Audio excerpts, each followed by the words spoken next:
KGRA Digital Broadcasting and Pop Culture Minefield presents Dangerous Military Nerds.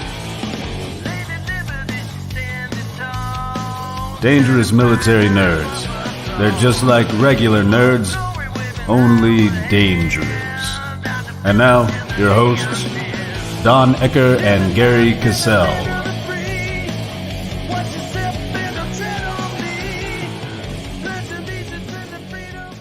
Yeah, I'm going to get him to re-record that and also include the name of Tainted Angel for that theme song, because that is so great that they gave us that song to use. And they said any music they do, we're more than allowed to use. But I want to remind people that this is Dangerous Military Nerds with Don Ecker and moi, and that sometimes you need to have this warning. Warning. The following program involves discussions between military veterans. As such, it is almost guaranteed that there will be coarse language and crude subject matter. So if the words piss, fuck, cock, cunt, and shit offend you, or if openly discussing that one time you were butt-fucking your ex-girlfriend and her miniature pincher jumped up on the bed and started licking your asshole until you had the best orgasm of your life makes you uncomfortable, this might not be the place for you. Otherwise, enjoy. You know, I got to tell you, us. at the end of the last show, as soon as it was over, I went in and laid down for a while. Yeah? Yeah, I did. The goddamn phone rang, and I ignored it, okay? There you go. And it just hit me a couple of minutes ago that when I finally get over this virus and I stop feeling like hammered shit, I'm going to feel so much better. Yeah. I'm so grateful right now because that nerve damage is doing so much better right now. So I'm right there with you, man. I'm feeling better today. And along with that, I got one word to tell you if you run into that again. What's that? Slivovitz. Slivovitz, okay. That Croatian Mountain Dew. Yep. Ladies and gentlemen, I want to introduce my friend. I've known him for a few years. Met him through another friend. Is Erik Audé. I met him through, I do believe, was it Kurt Yeager I met you through, Erik? Maybe, yeah. Kurt's a good buddy of mine. He's a buddy of mine. I don't know how good of buddies we are, but he's kind of a dick. Nah, yeah, poker table, he's kind of a jerk, but overall, he's a good dude. I love the guy. He's a really good dude. And that's how you ended up in my graphic novel, which I'm still working on, Vindicated Inc. Because I got you to agree to be in there. You play the main character's best friend in it, who happens to like gambling, by the way. Hey, Gerry. That's been going for a while, man. Any news of that? Yes. Gerry. In fact, I've got another artist that's getting ready to start working with me. Gerry. Yeah, man. Are you gonna fucking introduce me or what? Fuck no. Erik Audé, this is none other asshole. than the great Don Ecker from UFO Magazine, as well as two hit radio shows on ufology. If you want to know about ufology and the history of it, this is the guy. And I don't know why. He's a friend of mine, and we started doing a show, and I'm grateful to have him in my life. So, Erik, this is Don Ecker. Don Ecker, this is Erik Audé. Audé. Tip my hat. And I want to point out that Erik isn't just like a stuntman, an actor. He's a restaurateur. I own restaurants. They don't pay me anything. Don't ever invest in them. I used to own. What happened? Pandemic. Fuck. 6 of them shut down during the pandemic. I haven't made a penny off of the other one since. Or, restaurants are hard, man. If you have a successful restaurant and unless you're running it yourself, the landlords will see how successful it is. Once your 10-year lease is up, all of a sudden there's no renter's rights when it comes to restaurants. So if you're paying $8,000 lease, it could jump up to $28,000, $34,000 a month, and then there goes any profit that you once had. Like, the landlords are the biggest dicks when it comes to restaurants. Did you send a thank you note to Joe Biden and Dr. Fauci? This is before all that. I mean, before that. Well, because we had to shut down everything, and we were still being charged. For a lease on a restaurant. Who was governor back then? Was it Newsom? Yes. Because there's the one you need to send the thank you to. Yeah, well, I'm not in California anymore. I live in Georgia now. Oh shit, dude! I can actually drive down to visit your ass. I'm in LaGrange right now, remodeling home. I buy houses and then I fix them up and Flip them and sell them. Put renters in. Nah, it's not really a seller's market right now. I put renters in there, so I can get some cash flow coming in. You know, it's better than having your money in the bank. It's just so you got a nice little steady flow. My goal is to get 2 a year and just add to it. I can't do stunts forever, so this is basically what I'm starting to do. It's fun. It comes with a headache, but you learn a lot. You learn how to do a lot of your own stuff, and it can be good money. Well, that's because that's what you've made your career at. But a lot of people may know you for two other reasons. One, the gambling. You're a pro card player, yeah, and you have been on shows for that. Two, you were featured in Locked Up Abroad because you were your buddy fucked you over and got you arrested and put in prison for 3 years in, was it Libya? No, is it Pakistan? Pakistan. Oh yeah, because one's better than the other. You survived that shit, dude. Libya doesn't sound like a fun place to be at all. No.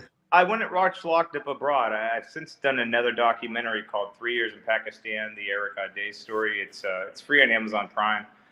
Locked Up Abroad really dropped the ball with my story. They took a 13-hour rushed interview, crammed it into 48 minutes, only told the exciting stuff. And because of that, I would get emails from all over the world, in every language, from people who think they're 7 feet tall, because everyone's 7 feet tall on the internet, talking shit and just right. Internet tough guys. So I had to do another documentary, which has been a lot better. I've yet had anyone watch my documentary, 3 Years in Pakistan, the Erik Audé story, and tell me it was BS and to go F myself. And, they've all been pretty positive. People who took the time to talk trash to me on Locked Up Abroad, but watched 3 Years in Pakistan, had actually done a 180. They contacted me and said, hey, man, I'm sorry. It makes more sense now. Because it's 2 hours. It tells my story a lot more in depth. So a lot more makes sense. And I'm sharing it with the audience right now. We have two audiences, one through KGR on the radio. We have a few thousand people listening to us right now, but we also have our dedicated YouTube crowd. And I'm sharing with them right now. So you guys can actually go add this to your watch list over on Amazon. And I've always found you fascinating ever since I got introduced to you. It's like, first time I met you, if you recall, I asked you, are you former military? Because you have a military bearing about you. I tried, but I sleepwalk. So right after 9/11, I tried to enlist a few times. I tried Army, Marines. I even took the test for the Navy, and I scored a 90. I want to say I scored a 90. That's really good because all you got to get is a 55 to get in. Well, but the guy was like, if you score a 90 or higher, you could be like a nuclear tech. I wanted to be a Navy SEAL. Higher MOSs, yeah, you can get. If you get like a one, because I got a 120 on my ASVAB, and they told me I couldn't be a fighter pilot, but I could be a helicopter pilot. And I'm like going, it seems to me flying a helicopter is a little more complicated than a jet fighter. But okay. I think the jet would be a lot worse because you're landing on a moving ship as well. Yeah, well, mine would have been Army. But Christian Delorme has given us a $22 super chat. Says, I'm going to put you on the spot, Gerry. When I gave your art to my son, I showed him your profile on Facebook. He was impressed with your military career. Take a bow, my friend. You're a good man. P.S. I'm not drinking. Okay.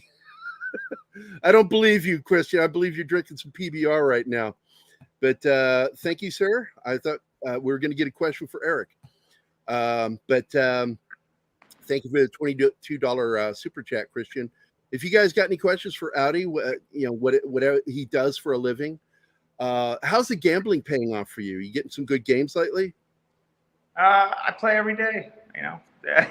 I play every day for a living. Have you ever seen the movie Rounders? Yeah, hell yeah.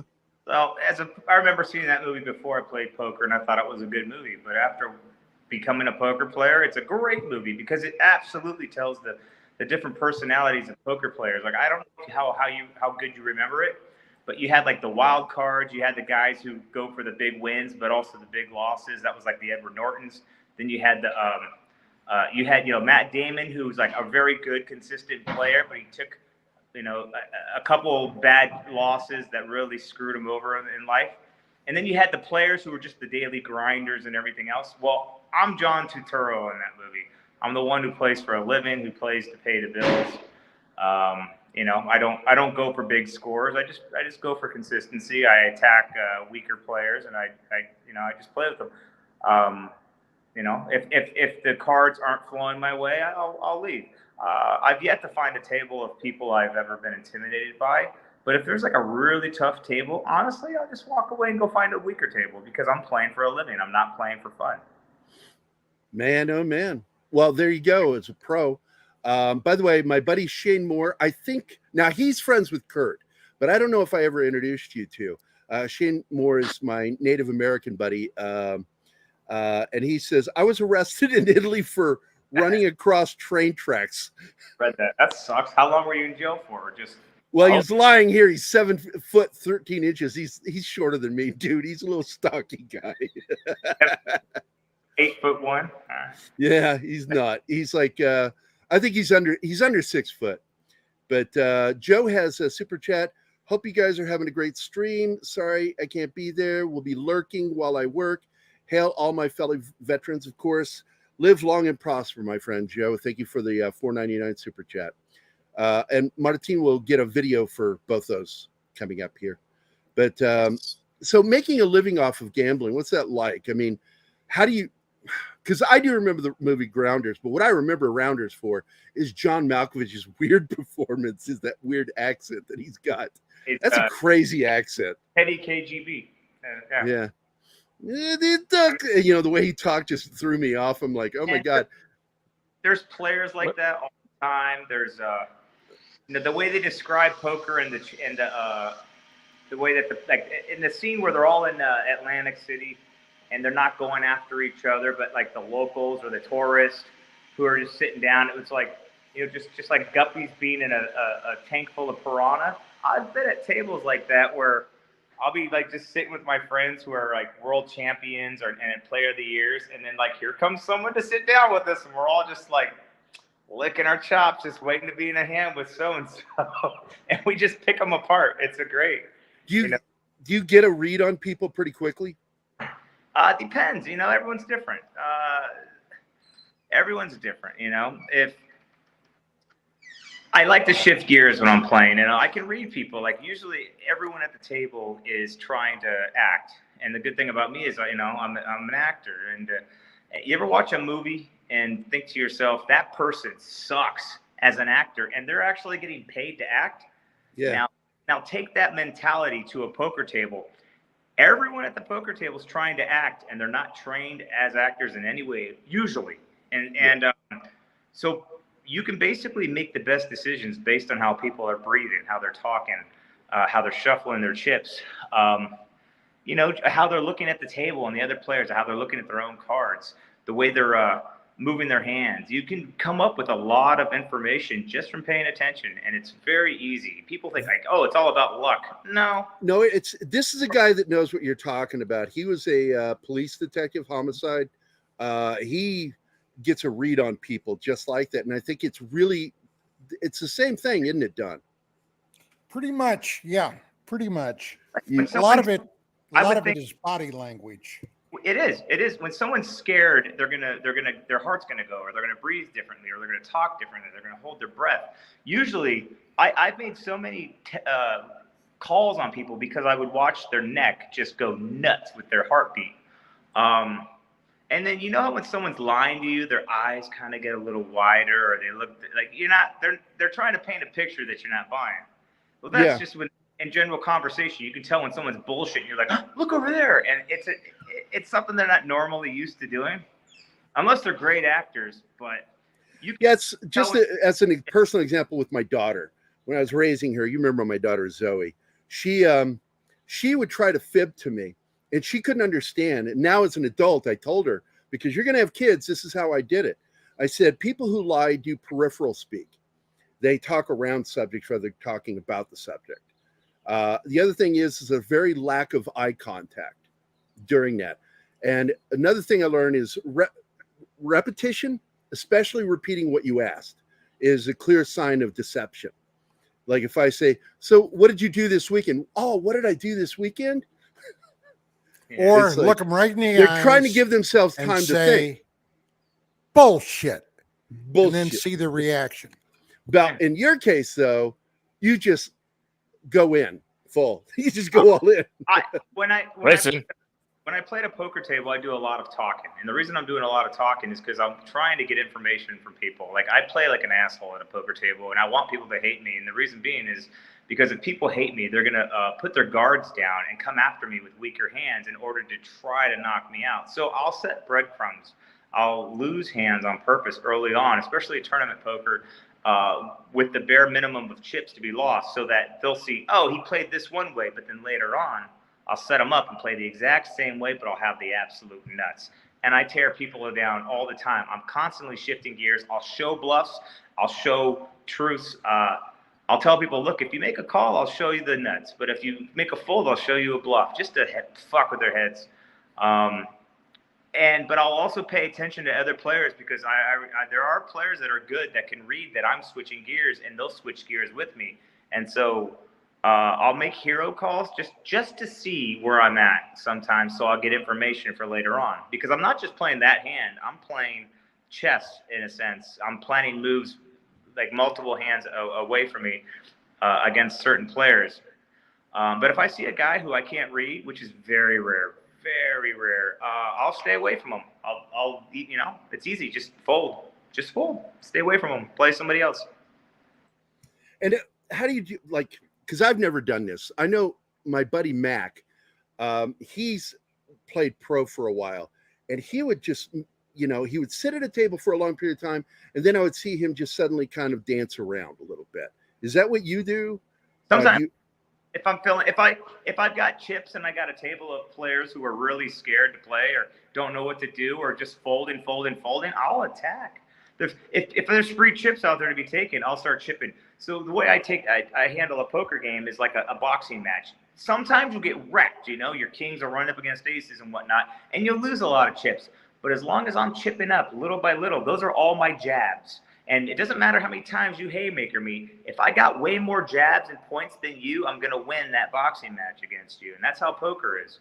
So I'm constantly chipping up, playing positions, setting up traps. And I'm bobbing, I'm weaving, and I'm squaring off. I'm making the best decisions based with the information I have. And everyone at that table is telling me everything that they have by just how they're breathing, how they're talking, how they're playing. And I'm recording all of that. It takes me a good round, maybe 2 rounds to figure out a whole table. Like, you can figure out pretty quick who the idiots are and who the rocks are and who the wild ones are. You can figure it out pretty quick, and that's why I'm constantly shifting gears. I come off as a wild guy, but I'm a rock. I play straight ABC poker until I can understand the table. Then I switch gears and I start just rocking all over the people to see what works with who. Right. Now, I want to mention something. I mentioned Mac. He's the guy who does the little voiceover warning for the show and our announcement. Former vet buddy of mine. We lived together for years. Pro gambler. And he told me, he says, you know who I hate playing? Women. Women don't make any sense when they're playing. He says, it seems like they know how to play the game, but they will make bets on things that just nobody would make if they understood how to bet. What are your thoughts on that? It'd be pretty misogynistic of me to say anything. Oh, no, it'd be sexist, not misogynist.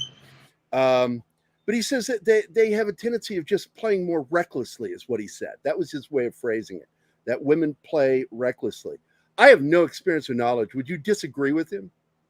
Nah, it depends. I play with some good women. Barbara Enright's one of the best players in the world. She's my partner when we play tournament poker.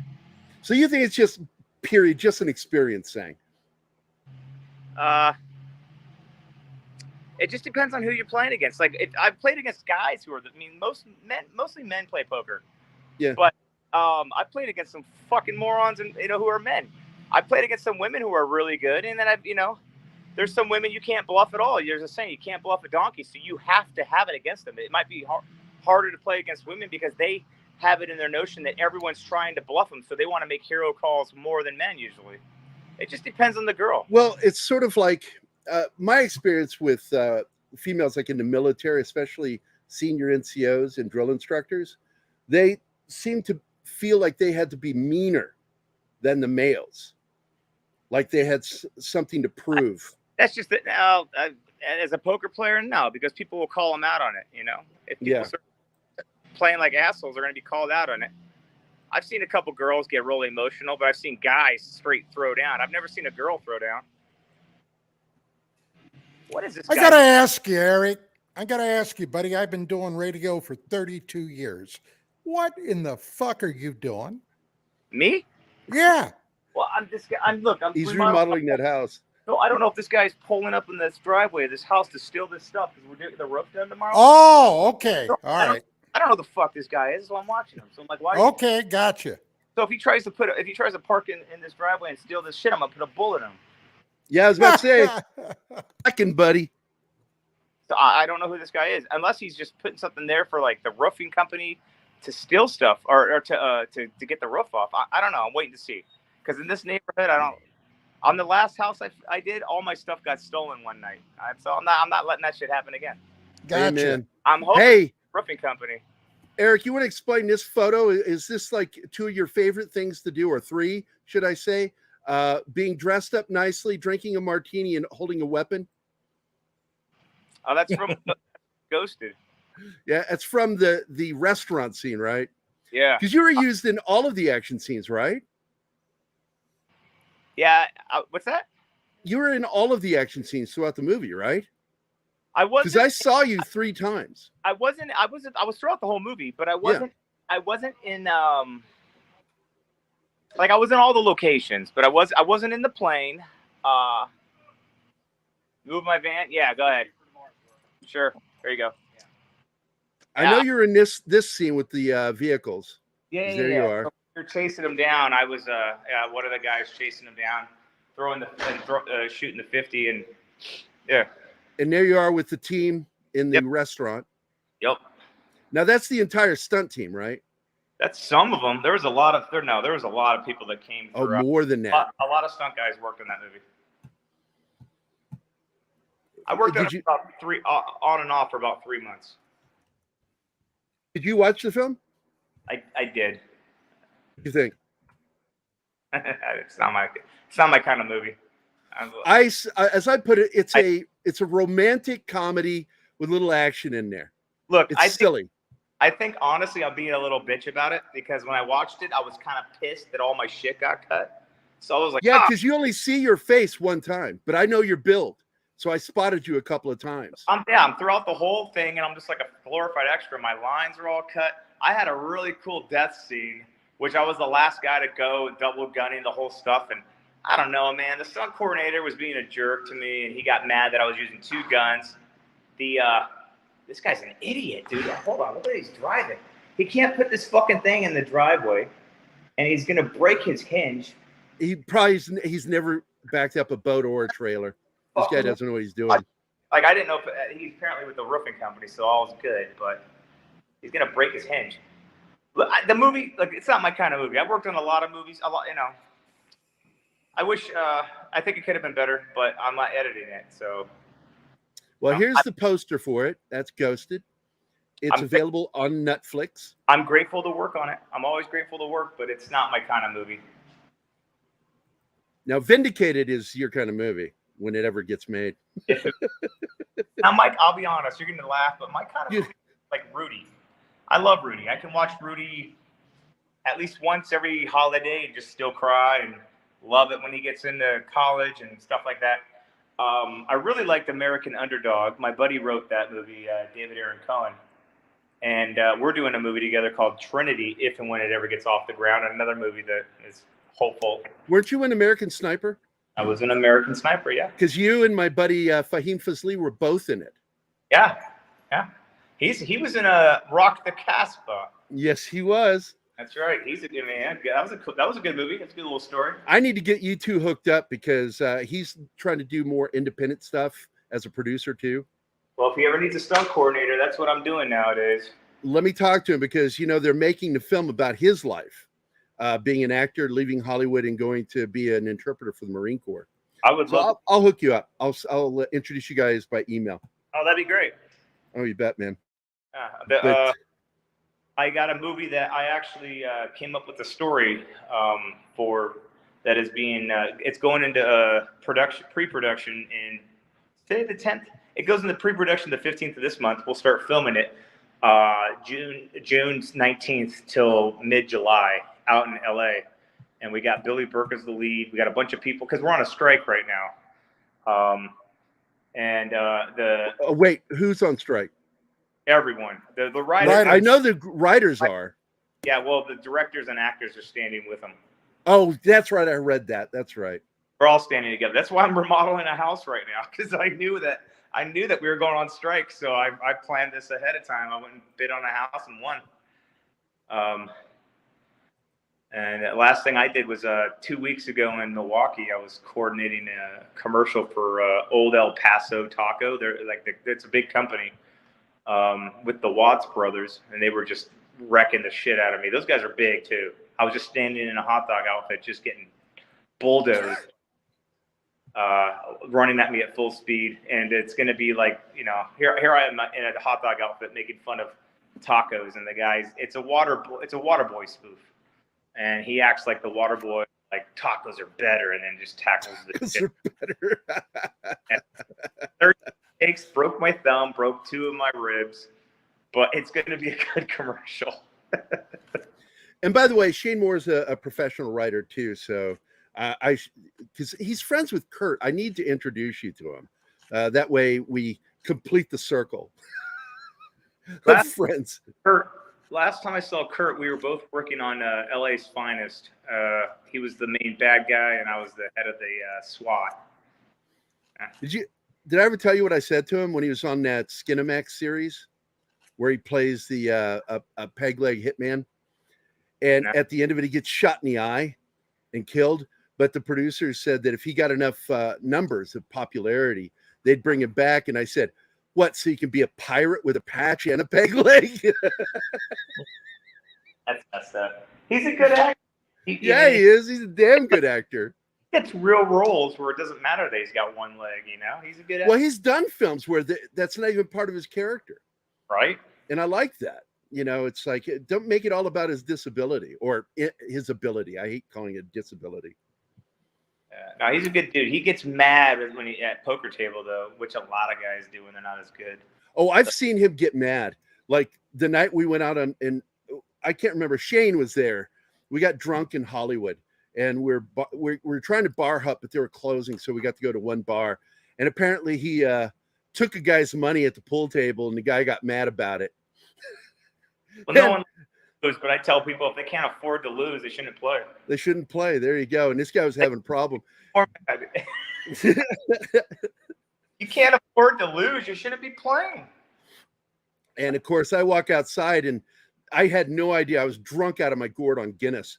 And I looked over and I saw Kurt frowning, his arms buried into his chest and his legs crossed. And Shane Moore's a short, stocky cop guy, very muscular. And his fingers were stuck under his armpits like Molly Shannon's. And I walked out, had no idea what was going on. I had no clue that they were wanting to fight. I'm a happy drunk, by the way. Hey, whose microphone's going crazy right now? It's not mine. I don't know. What are you hearing? Because we're not hearing it. I'm not hearing it. No, I heard it, but it doesn't.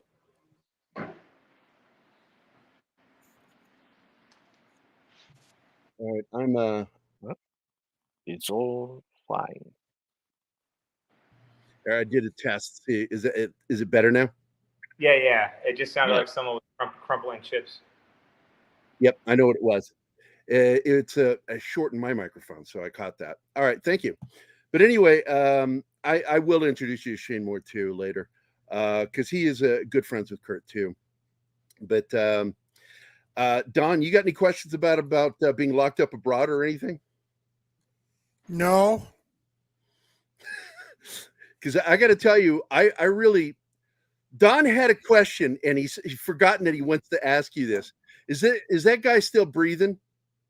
Oh, that guy. Yeah. The guy that got you locked up. I would have had a midnight recon on his ass.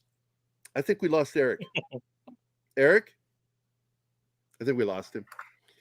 But what the hell kind of cameras he using? It's a mobile. I don't know, Android or something. Yeah, really. He must have went into a no Wi-Fi area. Well, he's in his house that he's remodeling. Exactly. But I'm glad he's here because he's a fun guy. I haven't talked to him in years. I mean, I chat with him every once in a while, but there he is. He's back. There you are. I had to answer because I got a plumber coming to meet with me in like 10, 20 minutes. Yeah, and then before you go, let's get that question asked that Don wanted to ask you. The dude that set you up in Pakistan. Go ahead, Don. Yeah. Did you ever settle scores with him? Not the way I would have liked to, but I did get a few good shots on him once upon a time. I found him 2011. I found him on Facebook. Got him to show up at a Coffee Bean up in Northridge, thinking he was going to meet with a girl that was way out of his league. And my goal was to follow him home and get an address because I got a civil suit judgment against him. But unfortunately for me, Razmik Manassian's like a John Smith in the Armenian community. So it's a very, very common name.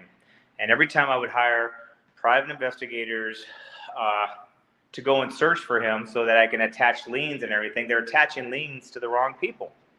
And then that would cause a whole headache for other people. And then, so my goal was to find out where he lives, but I couldn't find, he lost me in traffic that day. I should have been on my motorcycle. I was borrowing my roommate's car. It was just a shitty scenario. So I was able to lure him back to the Coffee Bean. This is 2011. So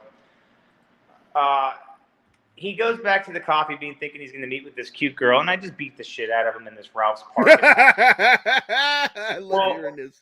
It's not what I wanted to do, but it's what I did because I was like, I am getting some kind of payback on this guy. Unfortunately for me, everyone that watched, I look like a villain, that day. People like some Asian lady was walking by saying she's calling the cops. I'm like, it's mind your own business, lady. This is personal. And people were just like watching me beat the crap out of this fat Armenian guy, and so I look like a racist, roid rager, basically. And even as I was beating his ass, he's on the floor here trying to convince me that he didn't know we were smuggling drugs. He's trying to act like he was a victim too.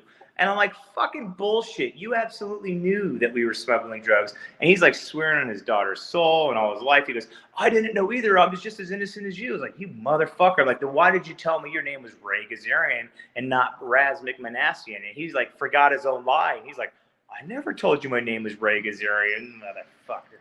So I snapped one of his fingers, and I got a couple good shots on him, but he started screaming so loud. My goal was to snap all his fingers that day, but after I snapped one of his fingers and he started screaming, it was scary. That's not me. I'm not, I hate the guy, but. What you should have done was give him a blade, I'm talking about with the hand, to the bridge of his nose. Yeah. That would have shut him up. Then you could continue on. Continue to work him over. Once again, he was a former police detective. He knows these things. Well, then you're going to hear that. You're going to love the rest of this story. Well, so the cops show up and I leave. I act like nothing's wrong. And I just walk past the cops because he's over on the floor crying. And I didn't have any more anger in me to break the rest of his fingers. I felt pretty terrible about it, to be honest. I get in the car and I go. About a month later, I get a call from a Detective Webb at the sheriff's station over there in Northridge going, hey, there was an incident that happened. We need you to come into the station so we can get your statement so you can clear your name. And I was like, clear my name? That's very nice of you guys. You guys are clearing names now? And he's like, oh, it's standard. It's standard for me to go there and you guys clear my name. You're going to arrest me the second I walk in there. And he's like, what are you talking about? And I was like, yeah, your job's not to clear anyone's name. Your job's to arrest people. He's like, well, you can either come to us or we can come to you. I was like, come to me. I'm not going to make this arrest easy. And I told him to go fuck him. So I hung up. And then I called a poker buddy of mine who was a lawyer that I played with. And I was like, look, here's the scenario. And he's like, oh, Eric, you're an idiot. I go, yeah, I know. And then he goes, yeah, that's not he's an entertainment attorney. He says, so he puts me in touch with another lawyer buddy of his. The other lawyer says, all right, so let me get this straight. You pretended to be someone else to lure him so you can beat his ass. And I was like, nah, that wasn't the initial intention, but that's what happened, yeah. And he's like, all right, so that's bad. He goes, all right, but he goes, but you didn't talk to the cops at all? I goes, I told him to go fuck himself. He's like, that's the only good news you've given me. I learned at a young age, no matter how small it is, you don't talk to the cops, because even if they do believe you, anything that they say in the court, it's hearsay. So it's pointless. It does you no good to ever talk to the cops. Even it doesn't matter. It doesn't matter how small it is. Don't talk to the cops. But he talks to the detective on my behalf. Detective says, well, we've got witnesses. And this is where Ray, a.k.a. Razmig, went wrong. He went to the sheriff's department and claimed that some white guy is claiming that he put him on death row. He doesn't know who he is. He was claiming he didn't have any idea who I was. So I don't know what kind of deal he struck with the DA when he went to jail, but he gave up a lot of names. He gave up 19 names. His information led to the biggest drug bust in Glendale history. So there was 19 people that were arrested because of his information. I am shocked that guy is still alive. I would think some of those guys would want some payback on him. I know I want payback on the guy. So he tells this detective that he doesn't know who I am, and then my lawyer, and he's like, his finger was broken. He had to go to the hospital, and then my lawyer goes, well, did he tell you that my client has a civil suit judgment against him? And he's like, he failed to mention that. So he's like, all right, let's see what the civil suit judgment is. So I email it to my attorney. Attorney emails it to the detective, and according to my attorney, who was pretty funny, he did the impersonation. He goes, the detective was like, $20 million. He was like, there's a little bit more to the story than you're being told. Yeah. So I get told by my attorney, this is what's going to happen. You're going to go to the sheriff's station. You're going to talk to them. And I'm like, what? No way. They're going to arrest me. He goes, no, they're not going to arrest you. But the deal is you got to go talk to them and tell them your story. So these guys just wanted to meet me and hear my story. So I go to the sheriff's station, and this wall-to-wall cops, and they're like, they took me in a room, and I sit down, and I proceed to tell a very long version of what happened to me. And a couple cops come in and out, but the room was almost packed. And at the end of it, one cop goes, and you didn't fucking kill him? There you go.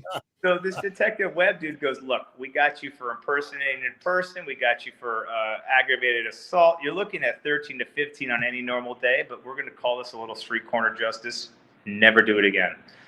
And I was so pissed because here I was, this piece of shit put me on death row in Pakistan for a crime I never committed. He put me in a situation where I had to kill in prison. And here he was trying to put me back in jail again for giving him a little beatdown. And I was so pissed because I was like, but the cops were on my side. The cops were like, nah, it sounds like he got what he deserved. I'm thinking he deserves way more than that. It sounds to me that karma kind of worked itself out with you. I don't know, man. I feel like I got the wrong end of the stick. I've never. Oh, with 3 years in a Pakistan prison? Yeah. Yeah. No, I think if anything, what would make it even is him going to jail for 3 years in a Pakistani prison, him having to spend 8 weeks in a row, 132 days total, 8 weeks of them in a row in Kasuri, where they beat the bottom of your feet, 3 knives in him, his feet beaten every day that he was in Kasuri. 3 days of torture, sleep deprivation, food starvation. That's what he deserves. And what did he end up getting, you said? He got 4.5 years in jail. That was it. Jail where they got beds. Jail or prison? I guess prison. Yeah, prison. That's nothing. That's nothing. Yeah. Man. Yeah, he would have been a prime candidate for a little airborne justice. I mean, I have a civil suit judgment against him that keeps increasing 10% every year. So that 20.4 million civil suit that I won against him is now triple that. And I every 10 years every 10 years I have to renew it. And even the attorneys are like, look, is it worth renewing it? I was like, yes. If that guy goes and buys crypto or he wins the lottery, I don't want him ever. And when he dies, I don't want anything going to anyone in his family. Nothing should be allowed to go anywhere. If he, you know, any penny he makes, it should be coming to me. Now the guy screwed my life over. He, you know, he got, and nothing was ever, he was never punished for what he did to me. The only punishment was the civil suit judgment, but he was never punished by jail. The 4.5 years was because of the people that he was affiliated, was because of the Swedish girl that got arrested. I don't know, when you watch the documentary, there's more to it, but you'll understand more. There was a Swedish girl doing the same thing I was doing, was arrested, and they arrested both her and him in Glendale, except her story matched mine and several others, and she was deemed a dupe.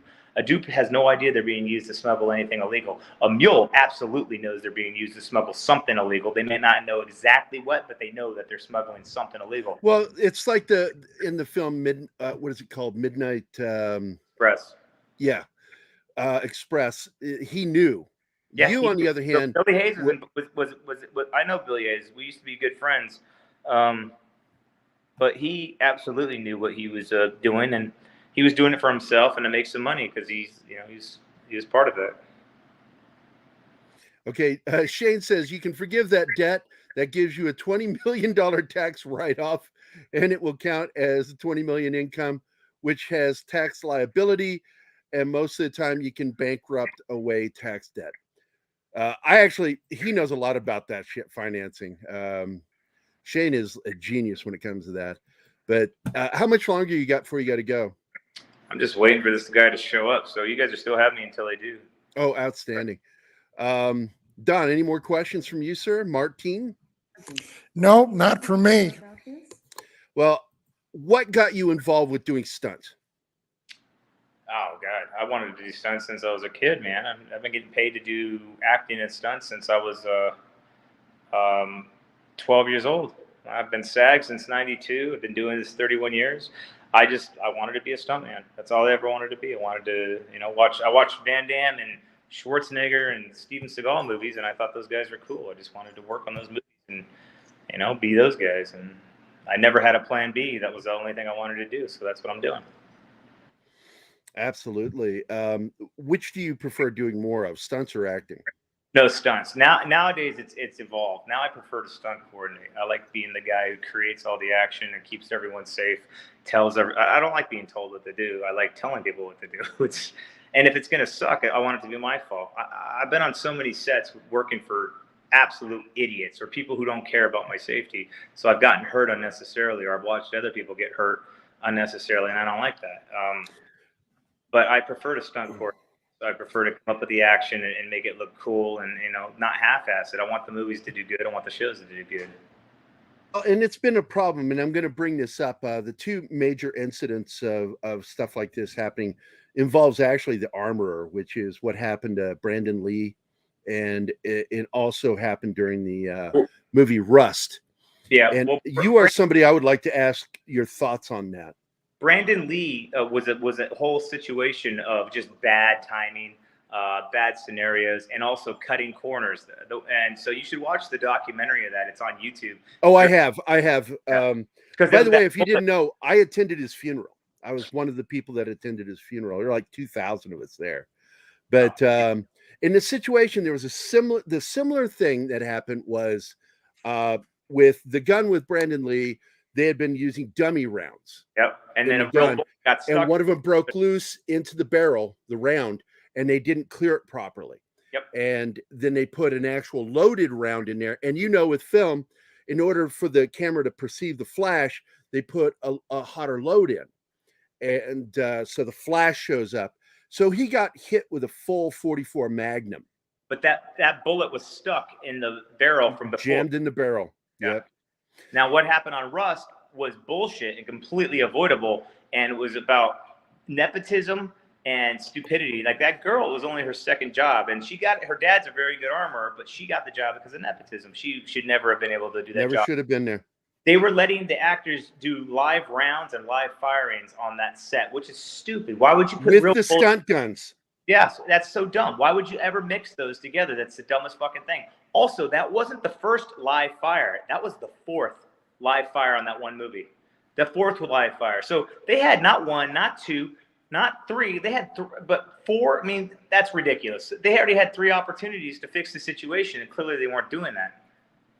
And Baldwin, being a producer and a toxic producer at that, had more than enough opportunity to fix those problems. That's why the whole camera crew left. They try to say it's because they're not getting paid enough or their hotels are too far. I was also told it was because of the damn safety on set, and it should never have happened, man, at all. And that for that guy to get off is ridiculous. He's like, I didn't even pull the trigger, dude. Fuck off. Look, that kind of weapon, you can't fire it unless you pull the trigger. No, he's such a pussy, and he's a fucking loser for even trying to be like, oh, I didn't know. And that they're finishing the movie is I think that's bad. That's so bad taste.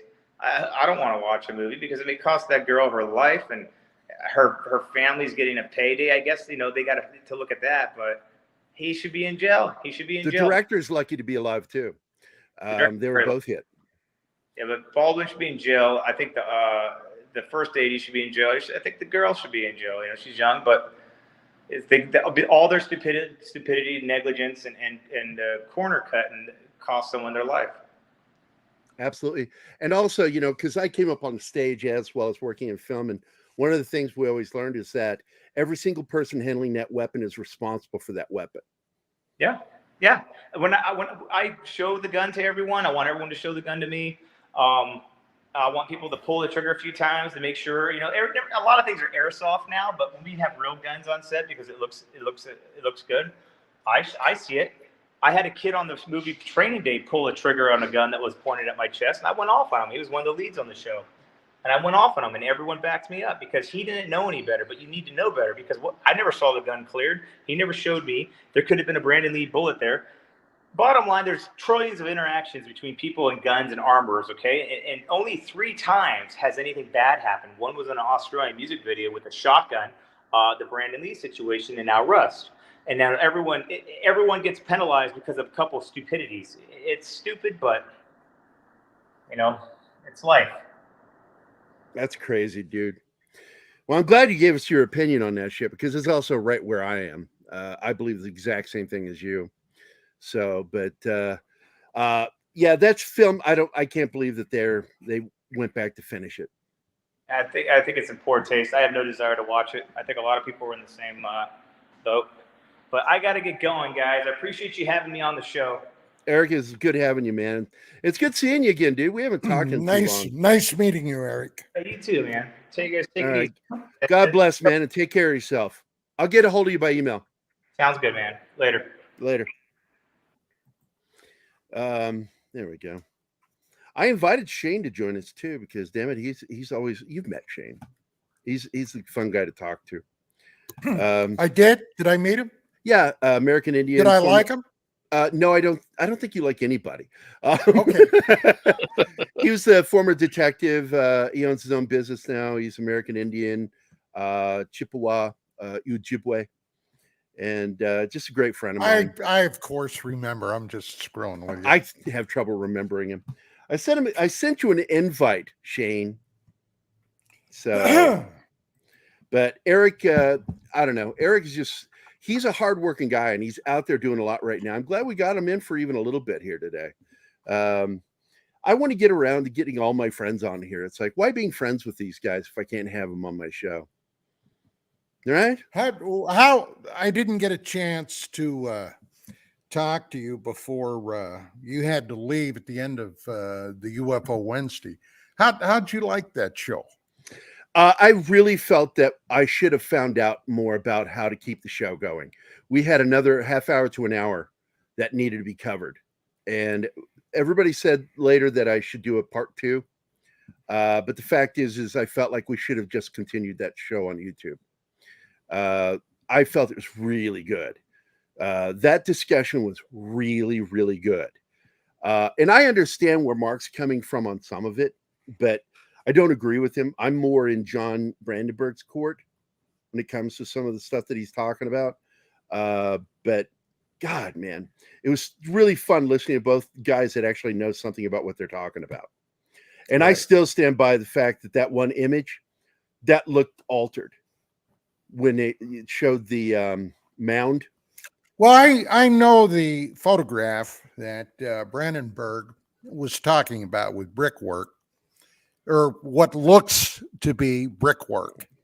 And I examined that closely. There are some freaking anomalies. Now, the bottom line about Mark had mentioned that, had there have been a civilization, whatever, if something happened to the human civilization today, you'd still know 10,000 years from now that there had been a civilization here.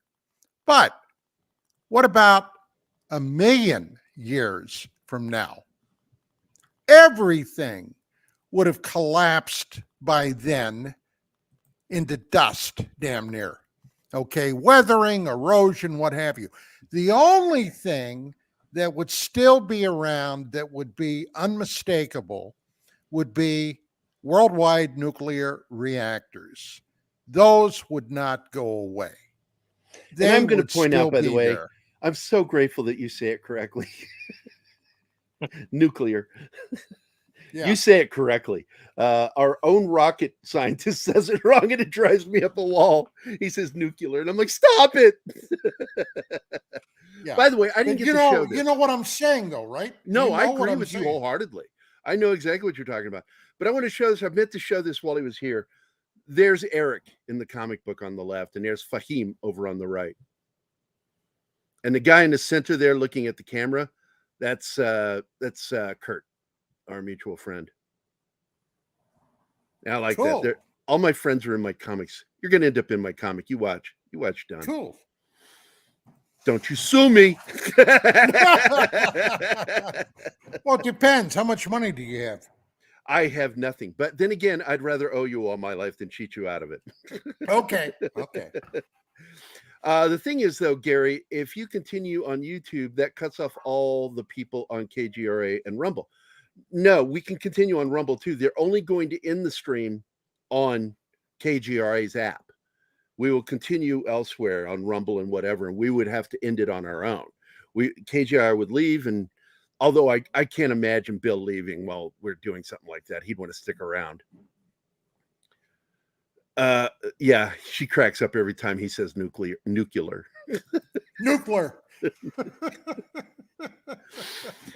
But anyway, still, make Don a grumpy drill sergeant. Sweet, Anima, sweet. I got to tell you, man, I fucking love Erik. He's just a very grounded dude. I mean, that guy spent 3 years on death row in Pakistan. And when he brings up the knifings and the woundings and having to kill somebody, absolutely, he's not bullshitting. He had a tough time in that prison. And I'm looking forward to watching. I did not know he had a documentary about him. I'm going to watch it after the show today. If I'd known about it, I would have watched it before the show so I could have talked about it. But his story is intense. And how I feel that after all that shit, how grounded he is about everything. And I think maybe, and I would have liked to have asked him about that, if possibly beating that guy's ass helped ground him a little bit. If that helped him feel more adjusted. Had that have been me instead of him, I don't know if I would have stopped. I don't think that guy would have survived if it was me. I probably would have. Well, I told you my rule. Leave a person alone for a short period of time, like a year, maybe 2 years. Never say anything. Don't talk about him. And then one day that person just disappears. If there was somebody like that. Because if it was dealing with that person that had hurt my daughter, I would have just killed him immediately. That was the goal. I was going to kill him. And but I found out he hadn't touched my daughter, and so therefore I didn't feel the need. But there were those little moments where I entertained the idea that this guy is going to be a threat to somebody else's daughter, and maybe I should do something. But then he fled the state, So I don't Hey, know. what is this shit? Everybody says I'm grumpy. What is that shit? Das Wolfen just I don't know. Anima says. I have never said such a thing. You know very well what I said. Yeah, you don't seem grumpy at all. You seem like just a happy, cuddly, lovable person. You're a puppy. That's my wife. Even your goddamn dog is grumpy because of you. She looks at you. That when she gives you that look, she looks so grumpy. She's like, she's looking up like this at you with the dark rings under her eyes. She doesn't look at you like, hey, how you doing? She's like, well, you always see her when she's ready to eat. Or when she is past needing to eat. That's when I see her. Yeah, like right there. But there she is. No. Baby. Can you see her? Oh, there she is. Yep, I can see her. Up, she's leaving. She's like, I'm out of here. But I don't know. Is Shane even here now? I don't know if he's still here. Patrick's here. Patrick Jordan is in the chat. And he made a good comment. This one here. Arrogance breeds complacency. Animus says, I get so angry with people blaming the armorer. No, you're handed. Absolutely. No, the armorer is still responsible for handing you the weapon. But the fact is the last person handling that weapon is the one responsible for it on the set. The same thing on stage. You know, you check the weapon before you use it. It's like when I got stabbed doing Romeo and Juliet, I played the part of Mercutio, and I get stabbed by Tybalt, and he really stabbed me because the safety tip came off during our sword fight. And when he leaned in and poked me, it was really kind of funny because like it bent, and then all of a sudden it went pop. It went, and I felt it go in. And I remember the foil. Yeah, it was a foil. Foils. And I went. I remember the expression I made because I remember to this day. I went. Oh, I was like, and then I just went with it. We have to go to break. Oh, it's break time. Yeah, Chanel, take us away. Hi guys, this is Gerry from Pop Culture Minefield here on KGRA, and we're leaving for our first break. I hope we survive.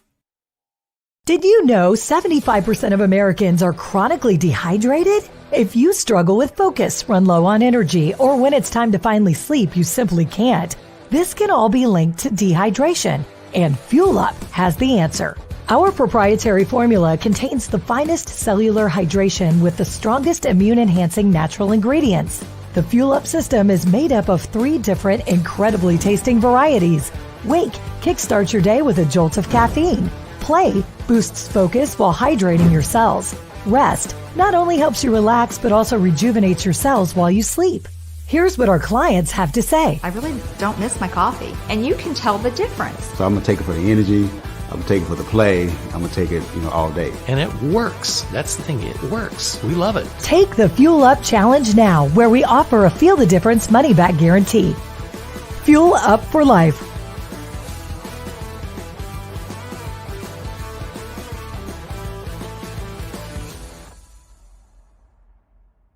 Hey members, the new KGRA DB app is now available on iOS and Android devices. Gain on-demand access to any KGRA DB programming. Download any show directly to your mobile device to listen or watch on the go. Go to the App Store and search KGRA DB. Oh wow, we survived. Welcome back to the commercial break. Now for some more Pop Culture Minefield on KGRA.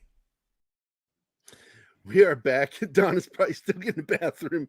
I need to make that commercial longer. Yeah. So I gotta tell you a little joke, or no, actually not a joke. This actually happened, but Vicky's girlfriend that lives down the lane is coming up on a high school reunion. So she asked Vicky if Vicky would alphabetize some names for her. And Vicky said, sure, I'll do that. So she did.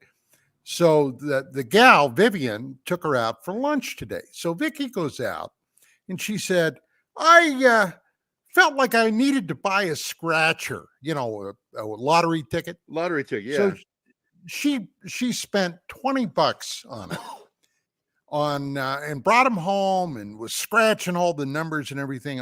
She ended up winning a total of $24. And she said, "Wow, I didn't lose any money. I made $4."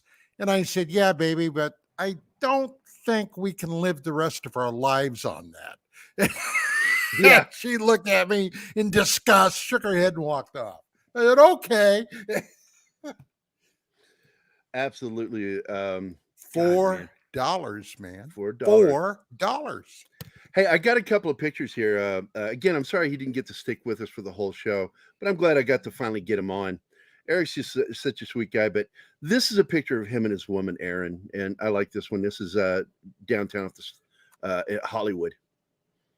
And I think that's Grauman's Theater down there with the big banner looking thing. And this one, for anybody who loves Escape from New York, should recognize this. Yep. And this was shot back in 2021 right as the onset of the COOF was going. And he looks like he put on a little bit of weight there, but still, look at him, man. He looks like he's fresh out of prison there. Black and white makes him look meaner.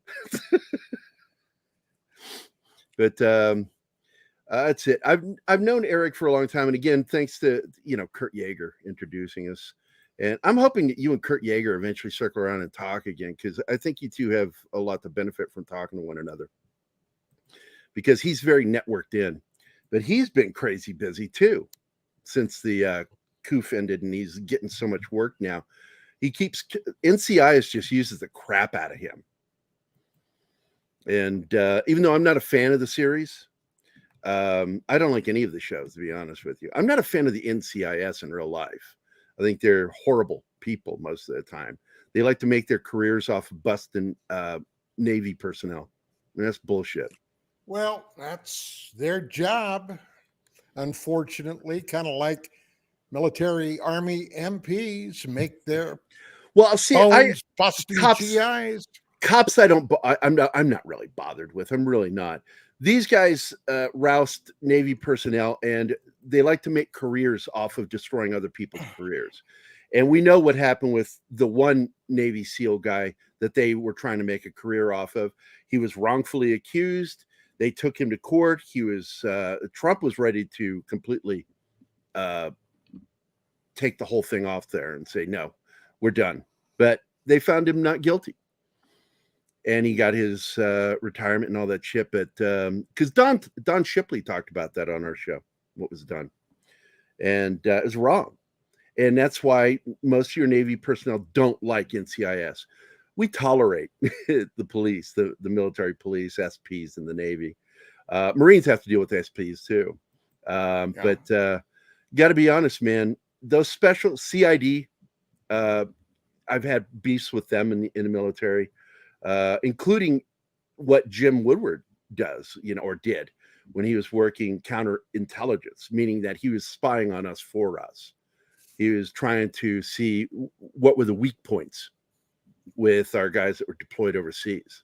That was his job, was to find out who might give up information. Well, when I was in Okinawa, before going back to Vietnam, I was based out of Okinawa. Jack, what the hell was the guy's name? Had a famous tell-all column in I think it was the Washington Post. Jack Anderson, Washington Merry-Go-Round. You remember that? I do not, but I'm going to go look. That's probably before your time. Jack Anderson, Washington Merry-Go-Round. Okay, I see who it is. Yeah, that's interesting. I don't remember him at all. Well, I was based out of a place called Torii Station. Torii. Torii Station in Field Station, Sobe, Okinawa. Okay. Right. And we were conducting, we were basically in military intelligence. We were spying. Okay. They would shoot out the Blackbird from Kadena Air Base. It would fly along North Vietnam, China, North Korea. All that intelligence would then flow back through our installation, and it was basically a way of keeping their eye on them. Nobody knew if the Red Chinese were going to intervene in Vietnam. Okay, now because we knew that they had in the Korean War. Oh yeah, because there were times when you saw Americans in combat, you weren't fighting Koreans, you were fighting Chinese. Right. My old man fought Chinese there. And, well, let's just say it was a very spooky time. Now, Okinawa was jam-packed with spies. Okay? I don't know about the Chinese as much as Russians.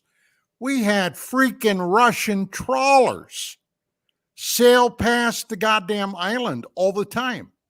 They had Russian trawlers out there, supposedly fishing boats, right? They weren't. They were spy ships. Kind of like the Pueblo that we had that was lost in North Korea. You remember when that happened, right? Yeah. Okay. So, you know, Hal Holbrook did a television movie about it. Yeah. So things were pretty spooky. Well, Jack Anderson ended up doing a series on Okinawa called, and it was Tory Station. As a matter of fact, I still, back in my office, I'm going to have to find that. In fact, Tory Station is in my book, Vindicated. I mention it and did a drawing. No shit. Yeah. How?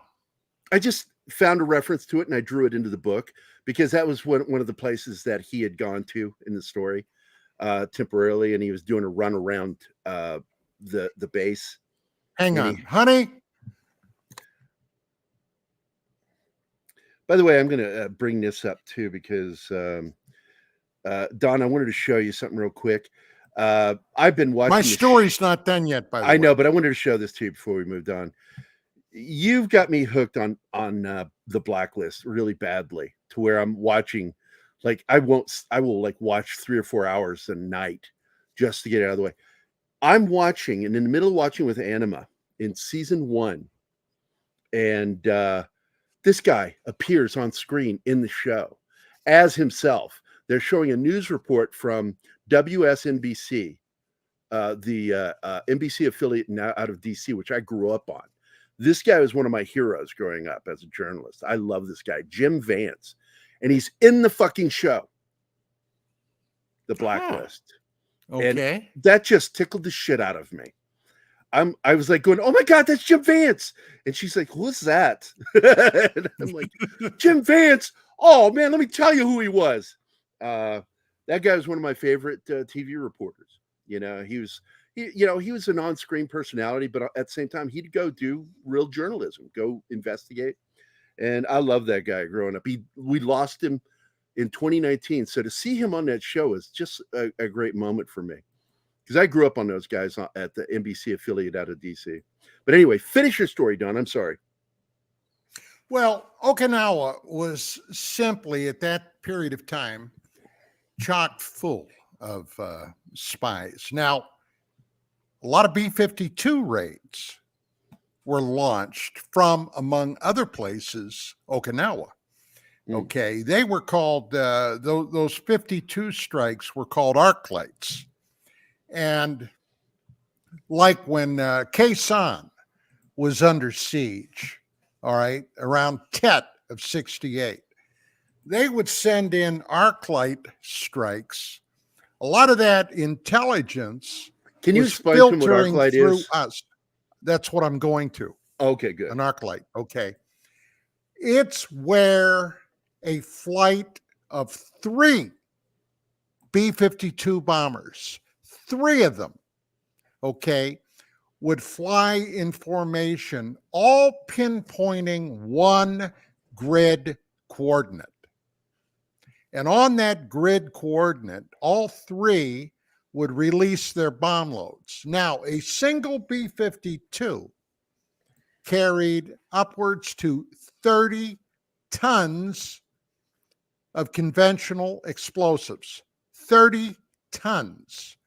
So you had 90 tons of high explosive munitions dropping all on the same grid coordinate.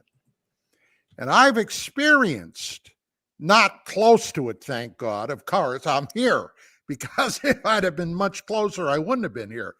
But that was like the gates of hell opened up and everything came flooding through. 90 tons of bombs all at once. Boom. It was, and how the North Vietnamese, I mean, I got to give them credit. How the hell they withstood that is beyond me, but obviously they did. Well, to get back to Okinawa. So Jack Anderson had an extensive intelligence network where people would feed him information. And incidentally, Richard Nixon was the president then. And they hated that guy. My God, they hated Jack Anderson. But it turned out, and this is part of what he wrote, that military intelligence in Okinawa was as chock full of holes as a coral reef, because the Russians had a lot of communist Japanese allies that were feeding, information back to them to be radioed out to their trawlers. A lot of GIs then, there were a lot that were hooked on drugs. There were a lot of guys that were hooked on heroin. They would use honey traps in the bars down there in places like Naha and Koza City. These bars, these strip clubs, would have these waitresses, these cocktails in there. In exchange for sex and drugs, a lot of people were feeding them information that was going back out. And of course, this shit was being used against us in Vietnam. It's just how it worked. And a lot of GIs, ended up dead because of people that couldn't keep their dick in their pants or were hooked on drugs. Hell, I walked into a latrine one time, and this was on FS Sobe, and this was at Torrey, and there was a guy laying in there on the floor of the latrine, dead. I found him with a needle sticking out of his arm. Jesus. And and I got to tell you, I had no sympathy for that shit. You're dumb enough to go riding that heroin pony. Fuck you. Okay. That was my attitude. Fuck you. You don't deserve it. So anyway, but we were running intelligence ops out of there. And when I went back to Vietnam, you had to be there and you had to be read into it, but you could see how this shit was operating. I'll tell you what, Gary, it was fucking spooky, man. It was very spooky, for whatever that's worth. I know I wouldn't want to be caught in situations like that, and I'd have trouble because I'm very unsympathetic for people that, because it's a form of suicide. When you start taking drugs and they go accidental suicide, it's not really accidental. It may be unintended, but the fact is, if you're shooting up with drugs, this is the potential outcome of that given situation. So every single time you do it, you might be committing suicide every single time. Yeah. So my sympathy level only goes so far. Golden Triangle heroin, dude. That was some potent shit. Well, I know my brother Steve got involved with some of that shit in Vietnam, and it's how he got hepatitis. Was shooting up because he couldn't handle the combat. And it's I told you he does his tour in Vietnam, comes back stateside, and then decides to go AWOL because he doesn't want to work at the Pentagon. And I'm like, and he knows now. He says, I was a fucking idiot. I'm like, yeah, you're an idiot. I mean, that was all you had left to do is court martial. he was arrested, like I said, for a traffic stop. And while he was standing there thinking, well, that's it, we'll be fine, going to pay our fine, he looked over and there were 2 SPs waiting for him. And they took him, and he spent the rest of the time at Quantico in prison. And if he'd been Army or maybe center of the country, he would have gone to Leavenworth, but they put his ass in Quantico. There's a nice jail there. But no, that's that. But heroin was a real problem, you know, and that's why, even though I have problems with the way it's depicted in the film, with Oliver Stone's Platoon, that the fucking stoners are the good guys in the script. They're all the good guys. It's the beer drinking guys that are the bad guys, you know. And I just like, that's such bullshit. Dale does the best he can to not just, you know, allow the directors to disparage the military. He does his best.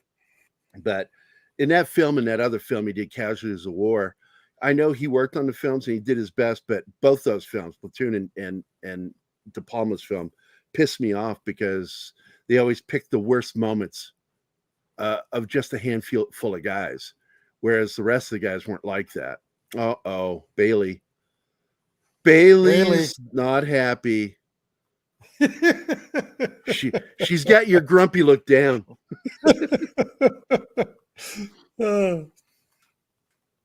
Yeah. For those of you on KGR that are listening and not watching, we just got a little view of Bailey sitting on the floor next to Dawn, not happy that she's not being fed right now. Hey, just another red shirt's here. What's up, buddy? Be seeing you, my friend. He's a big fan of The Prisoner, as I am. I love that show as a kid. Man, that shit scared the hell out of me. Did you ever watch that show? I did. Patrick McNee. Yeah, Patrick McGowan. McGowan. Yep. Yeah, McGowan and McNee, two of the greatest British TV spies. They really were. And I got to tell you, man, that show, it freaked me out, those bouncing orbs, the way they moved and would consume you. I'm like, they terrified me as a kid. I was like terrified of bouncing balls. Was he number 6? Number 6. Number 6, yeah. I am not a number. He's like the Elephant Man. I am a human being, not an animal. I always suspected that The Prisoner, which followed the cancellation of Secret Agent Man. Theory. It is a theory. Because Secret Agent Man. The photo of him in the Prisoner is from Secret Agent Man, or the what was it called? Secret Agent. Yeah. And well, when I came back from and got out of the Army, now I had spent the last almost 6 months in military hospitals because I had been wounded in April, on Easter Sunday. And by the time I was out, they gave me an early release. So I came home and I could not leave the United States of America for 5 years unless I notified the State Department and basically, and I guess the Department of Defense, and got an okay for wherever it was I wanted to travel to. They had travel restrictions on me because of what I had been doing, in the Army. Did you, were you aware of that, Gerry? Restrictions? Yeah. I couldn't travel outside of the continental United States without permission. I never had anything like that happen. What's that over? My top security clearance with the crypto access and the material that I was You're above doing. Q clearance, right? Yeah. Yeah. That's why. Those of us who just Q clearance, it doesn't mean shit, to be honest with you. It just means you can go overseas. Yeah. Yeah, yours is a little higher. So, yeah, I get there were probably restrictions with that. Which was fine with me because by then I really didn't want to go anywhere. Yeah. I said, I've already traveled, thanks. I'm good. Considering his wife has hardly been anywhere. Yeah, hey, Vicky. yeah, we feel bad about that, Vic. Gerry says, hey, Vicky. Hey! Yeah, I was trying to find it for you. I've been searching my computer because I ended up choosing to show forward observation base in the actual book of Vindicated, and I took out. But there is in Okinawa. There's originally supposed to be a scene where he's running around the base, and he's going past that gate, and I use that base as the one that he was at, and I can't find it. I'll find it eventually and show it to you. But I ended up taking it out of the book because I felt like I should have him at a fob in the Middle East, not in the Far East. It would just be more. Well, that was once upon a time quite a hot spot. Well, because originally in my script, a lot of people don't know this, and that's what I was talking about in the script, was that we've been at war with Islam since the first of the 1900s, the end of the 1800s. In the Philippines. We first went to war with Islam in 1803. That's right, with Tripoli. We sent a contingent of Marines. But in the U.S., sending soldiers into the Philippines, we began to fight against the Moros. And right. It's what brought about the 1911 45. Right. And but I wanted to show an insertion that was supposed to go in and assault some of the Moros, the Muslims there in the Philippines. And then I decided, no, I should keep the story central to the Middle East because that's where he gets wounded. And I'm like, I don't want to confuse people.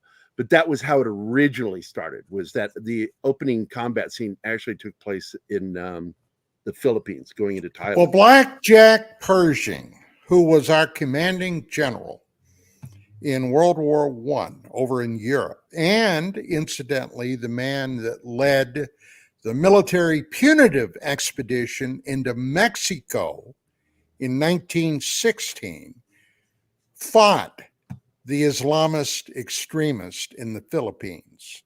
And he did something that today, if someone were to do it, would have turned the world upside down.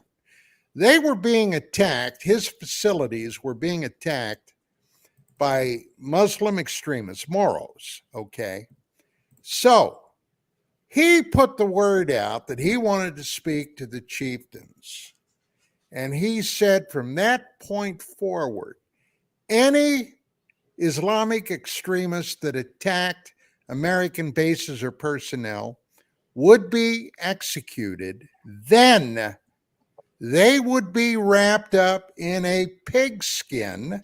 Woo. They had pigs and would execute the pigs, eat the pork, wrap the Moros up in the pigskins, and then dump them in a hole. Now, you may not realize what Pershing was basically telling them, but Islamists, of course, consider pigs to be the most unclean animal of all. And they won't even allow themselves to get close to a pig. And to be wrapped up in a pig skin assures their journey straight to hell. So he got their attention by doing that. Today, we're too soft to do anything that extreme. No, in fact, you and I have talked about this before, because it's the same thing going all the way back to the burning of Atlanta with Tecumseh Sherman. Sherman did it because he wanted to let them know. And it's like in World War II, we did that shit too. We bombed Dresden. We would do these bombs that we knew would have high casualty rates of citizens because we needed to let Germany know, hey, you need to work from your side to end this war. And it's the same thing when he burned the city of Atlanta and what you're talking about there. It's like you hit a point where it's like, okay, we're done with this. And we did something akin to it. And a lot of people don't know about this incident in Mosul during the war in Iraq, that back in 2004, it was the 72nd Stryker Brigade, 2nd ID, the Indian chief patch. They told everybody to evacuate the city. They said, everybody leave, nobody stays. And they went and watched every means of exit from that city, Mosul. And they watched for anybody that was 30 years old of, marrying age that wasn't married. And they either killed them or they arrested them. Because when you hit your 30s and you're not married, you're an insurgent. You don't belong here. And that's how the military treated that. And it cleaned the city up for almost a better part of the year. And the new insurgency that came in after that is what did the bombing in June. Because I think that was actually 2003 when that happened. So you got to be willing to do worse than your enemy, as Sherman said. He said, if you want to truly win, you have to be willing to do worse than your enemy. Yeah, but then you've got your backbiting scumbags. Media mostly. The media and people like Eric Swalwell and people like my congressman, believe it or not, out here.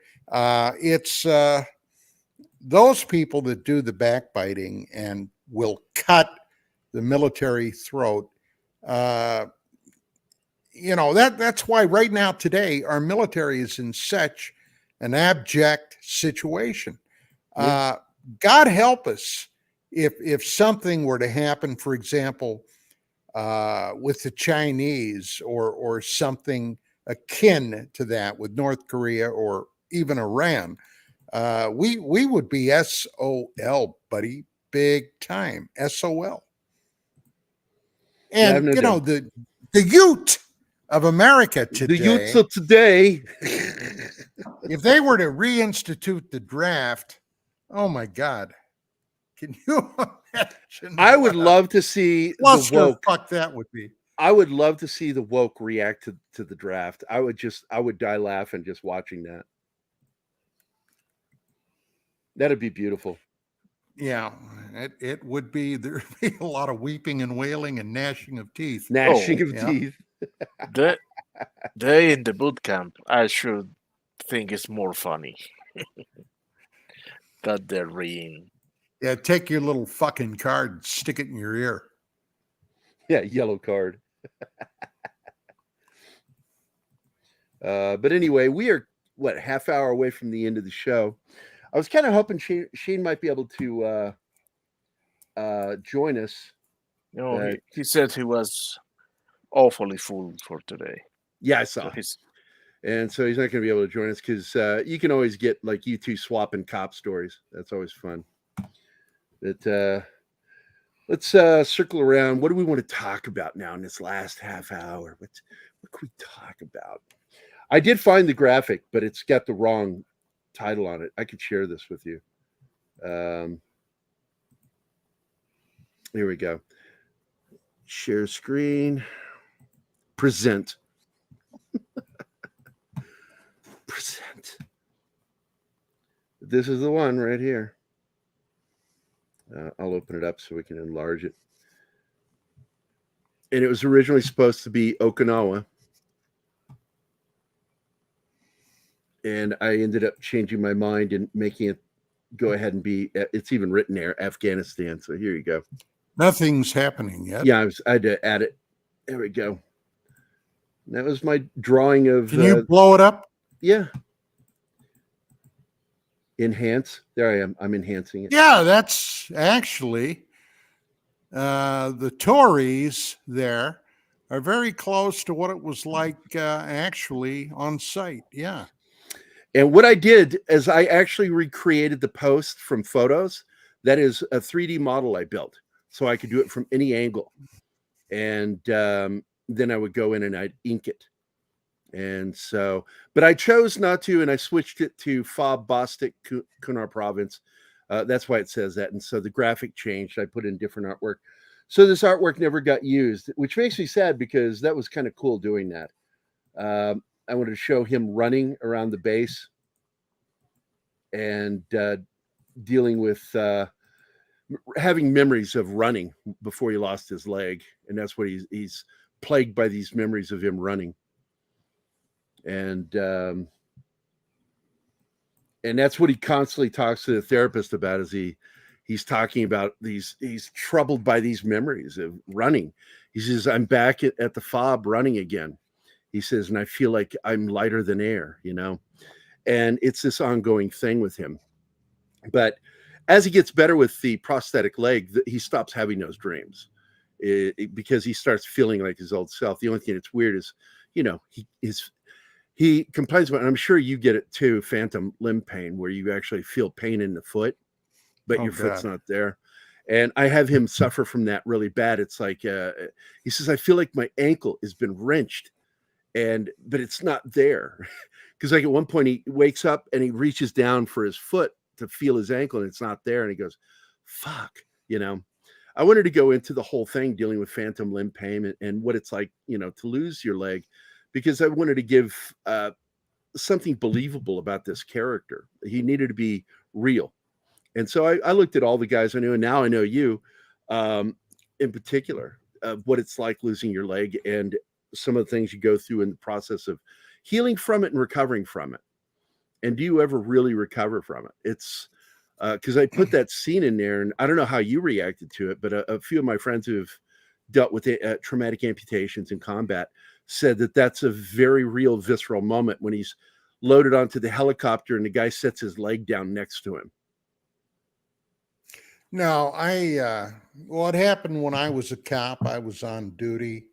I had been hit with a 12 gauge shotgun right above the knee in my left leg. It was an ambush, right? No. And you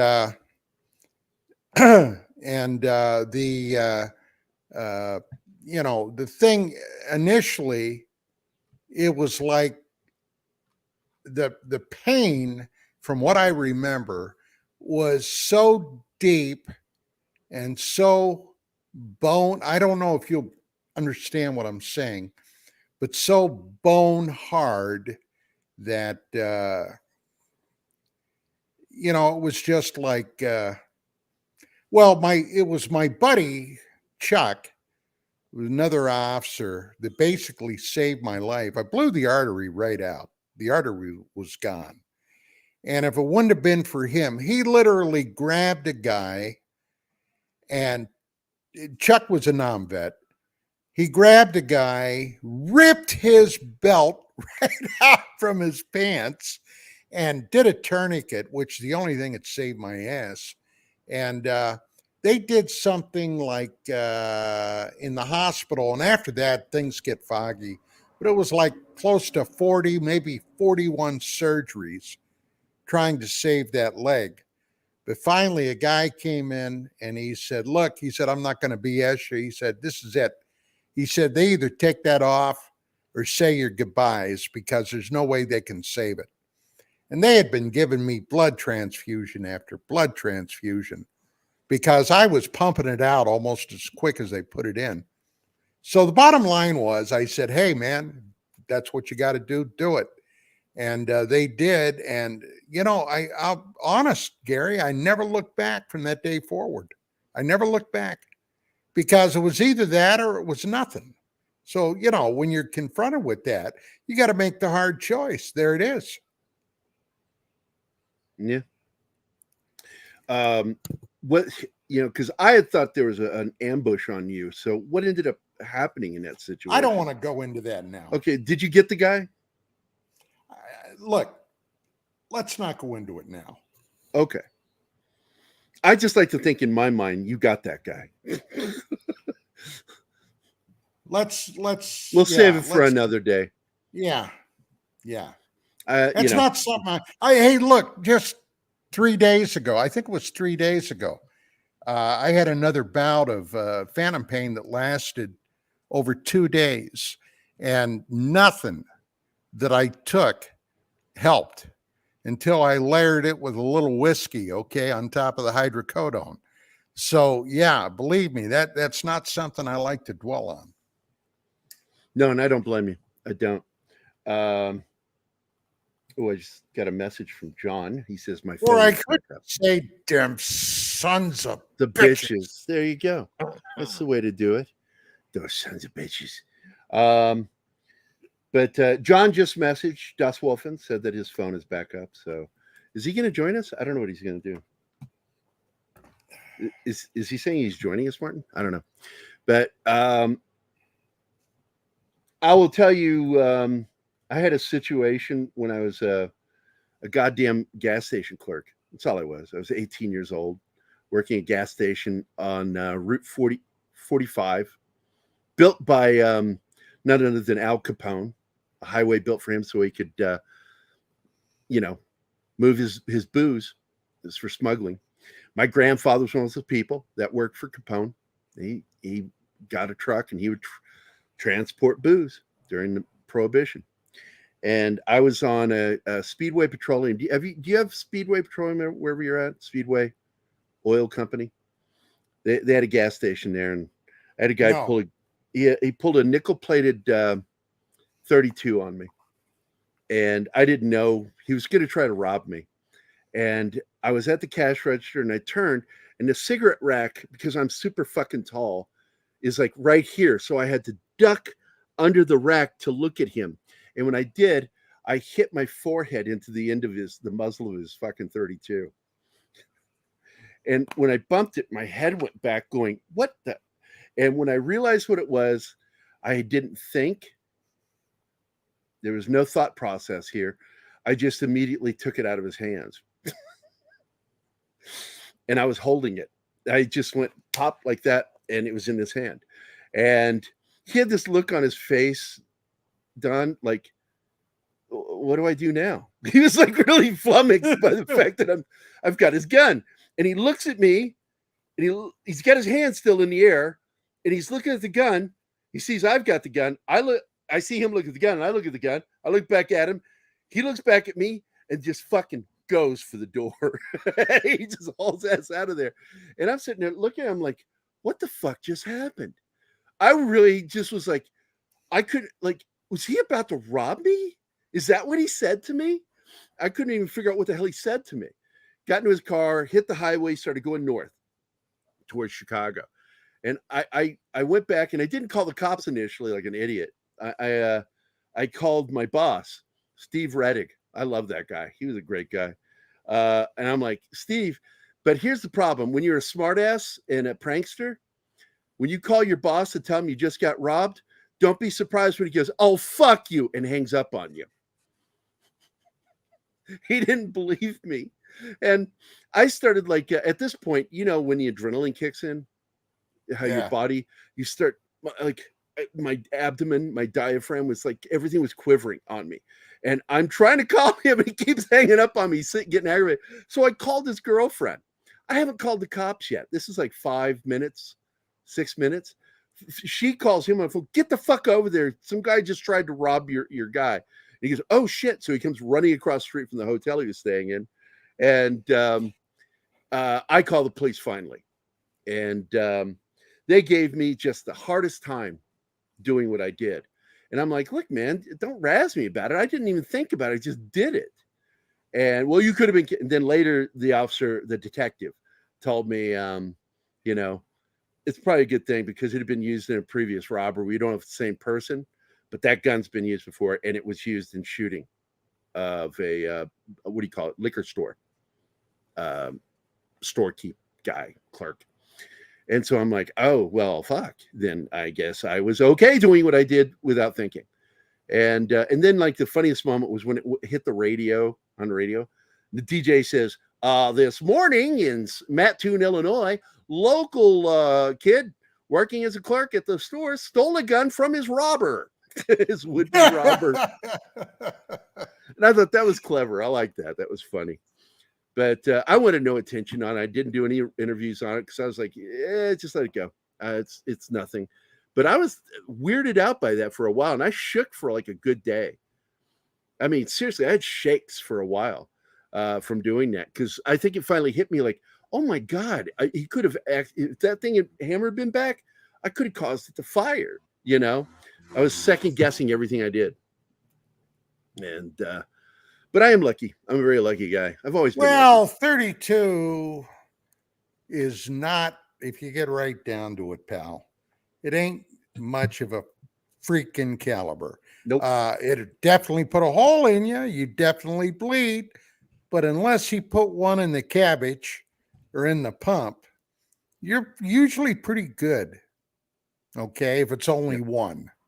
Yeah, it's the 32 is like in between a 7mm, which is like the Luger, or the 9mm, which is a lot of the European weapons are 9mm. And it's like right smack in the middle of those two. And it's not it doesn't have a lot of grain in it. And to be honest with you, I remember because part of the reason what freaked me out is I opened the chamber to look at the rounds and dumped them out. I didn't touch them. I just dumped them out and then sat the gun back down. And I'm like looking at the rounds and I'm like, they really weren't very big. It just really wasn't. I mean, if they hit the right spot, they'll kill you. It'll kill you no matter what. A 22 will kill you. But if I'm going to have a choice, I'd prefer to be shot by a 22 is a preferred assassin's weapon for up close and personal. It's also preferred for bulletproof glass because it goes so slow it'll penetrate. A 22 is really often a misjudged cartridge. That can be pretty. Hey, the Mossad hitters use 22 shorts out of Berettas with a silencer. You don't hear a thing. You don't hear a thing, and on top of that, it's done point blank. Yeah, because all their kills were done up close and personal, and the 22 is perfect for that because when it comes, the most power that a 22 has is right as it comes out of the muzzle. That's its most powerful, and the further it goes, the slower the round gets, and it becomes less dangerous. And also the arc, they don't have a good distance on them. I was watching a special of some military guys a few weeks back. This guy is saying that he could hit a target so many yards out with a 22, and they're like, there's no fucking way. No way. This guy used nothing but pure Kentucky windage and curve. He aimed that weapon way up above the target and to its left for the wind. He fucking hit the target. Well, in Vietnam, especially earlier in the war, special forces utilized a high standard 22 caliber automatic, semi-automatic pistol with a silencer, and they would take them on ambushes. And let me tell you what, it did the trick. It did the trick. And PRUs too used it. Provisional reconnaissance units, which would go into Kong villages, into Charlie's village, and they would have people, well, shall we say, targeted, slip into the hut, put 3 into the cabeza, out the same way they went in, and nobody was the wiser. And hey, it worked. What can I tell you? Oh, shit. Chanel told me that a few years back, she got robbed at a 7-Eleven. And that her asshole boss made her finish the shift. And that's an asshole that does that. You got to give that person, I got the rest of the day off, boss. I almost said something there, but I'm going to hold my tongue, Gary. I'm going to hold my tongue. God damn, girl. But hey, let's talk about something else before we go. Because I'm fascinated by what just happened with Elon Musk and Tucker Carlson. Now, some people made the mistake of thinking that there's some sort of agreement between Tucker Carlson and Elon. It's not. What's going on is Elon is moving towards turning Twitter into its own competition with YouTube. That is in the plans. He said that was in the plans. Twitter should be its own social media platform for everything from chat to video chatting to streaming, having their own streaming service, just like YouTube, to compete with YouTube. And Tucker Carlson is apparently going to be one of those major people that's going to use that platform to do his own show. And I think he's just going to do his own thing. I'm certain that he's going to be, because a lot of people, that one company offered him $100 million and a seat as a president in the company. That would be hard to turn down. Yeah, it's a 4-year contract for $100 million. That's $25 million a year. And I'm like, that's a really nice contract. But I think what he's going to do is going to make him more money and give him more exposure doing what he's going to do, because they have turned Twitter into the Old West, and which is the way I like it, man. It's like, what is that old saying about cult? You remember, Don? God made man, cult made man. God equal. made man, Colonel Colt made men equal. Yeah, that's right. And that's sort of the way it is over on Twitter right now. They still have a little bit of problems, but what they're doing is exciting to see. And I'm more excited about the future of doing the show through Twitter too than I am anybody. But Rumble's really kicking ass. We're on Rumble right now. And I don't know if anybody's able to chat yet.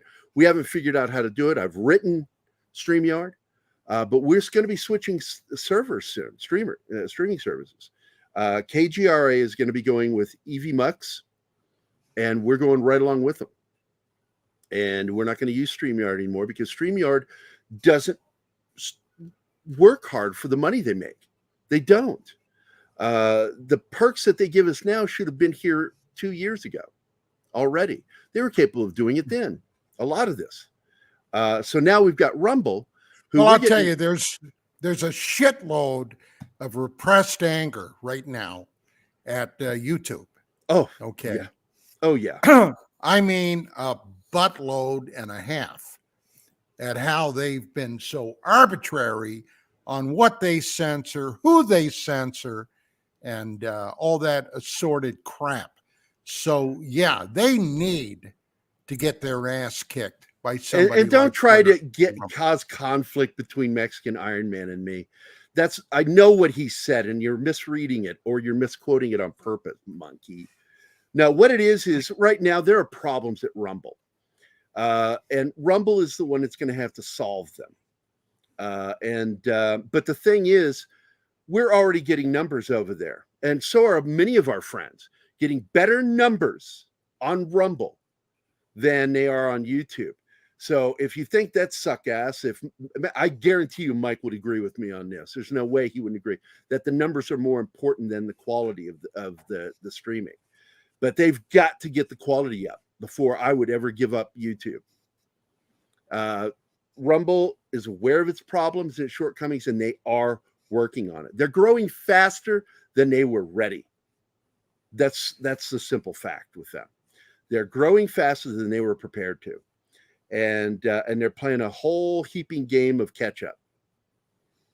So, but I know what Mexican Iron Man has said, and he's absolutely in agreement more with me than with that statement, because it's about the viewership. That's all that matters.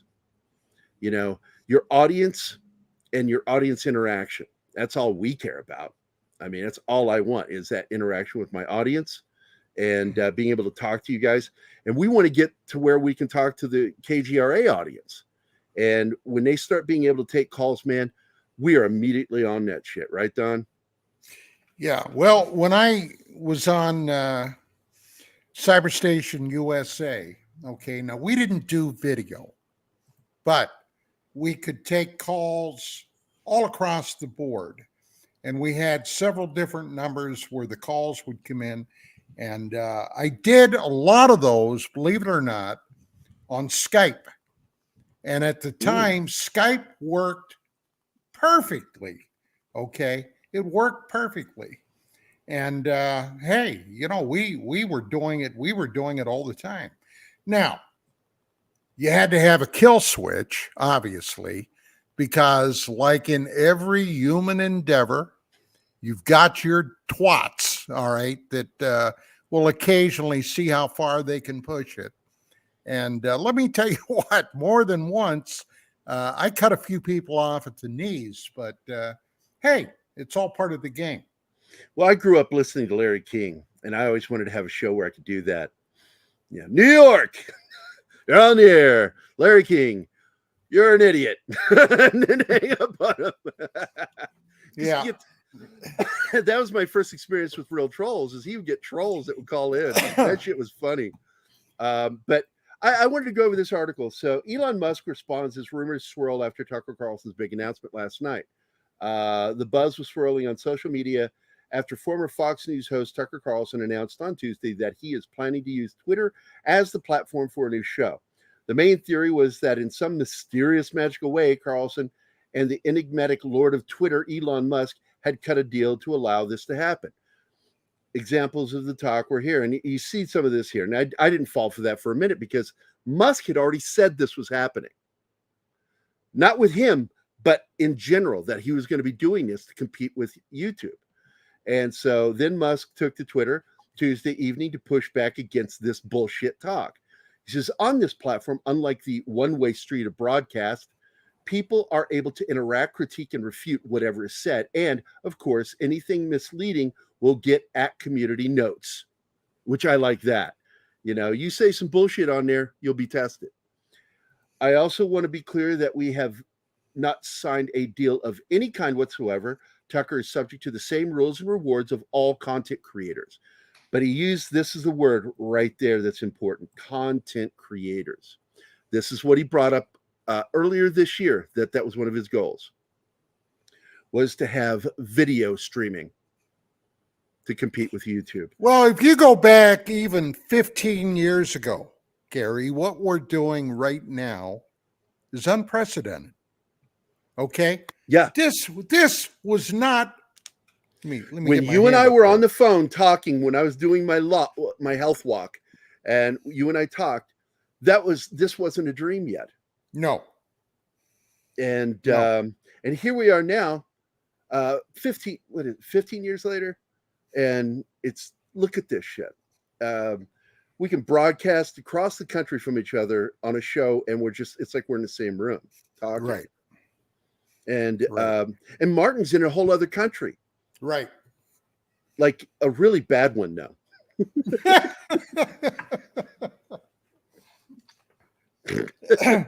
Nothing. You can take the boy out of the dick, but you can't take the dick out of the boy. And that's scary. I've heard sounds that. So it's bad. Really bad.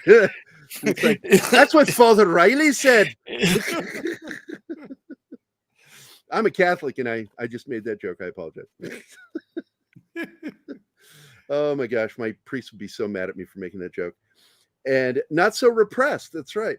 And we got to watch, because we're on YouTube, and we know we are. Rumble doesn't give a shit what we say. YouTube still does. Twitter's going to give a shit too, because people can still report you. So it's not going to be the total Wild West, but it's going to be a Wild West that's better than Rumble's the Wild West. Twitter is going to be a more tame Dodge City. And and you know, this town that Keith and I are in, we are part of the Old West. A lot of people don't know that. Springfield, Missouri is the home of the first gunfight in a street. The very first. It involved Hickok. And he lost his father's watch to a man here in town. And he told the man not to brag about it or wear it. And he says, well, if you got a problem with it, next time I see you, I'll kill you. And so Hickok said, okay. So they're on opposite corners of the square right downtown. And he turned and he saw this guy. He's wearing his dad's watch. And the guy turned to him, and Hickok drew and fucking shot him. It was close to about 75 yards with that long barreled pistol he had. Which, by the way, was a 36 caliber percussion revolver, a Colt. A Colt. He dropped that guy like a bad habit. He just dropped him in the square. And it was considered justified because the guy, when he said, don't wear my dad's watch, and he says, well, if I see you, I'll kill you. And so he goes, okay. And so because he threatened him that previous night, the next day when that happened, he was found to. Now, look at that compared to today. You got guys in prison right now for shooting people, coming into their houses, for defending their property. You got people being put in jail for that shit by liberal fucking activist judges and prosecuting attorneys. And it's disgusting. These are all Soros people, you know?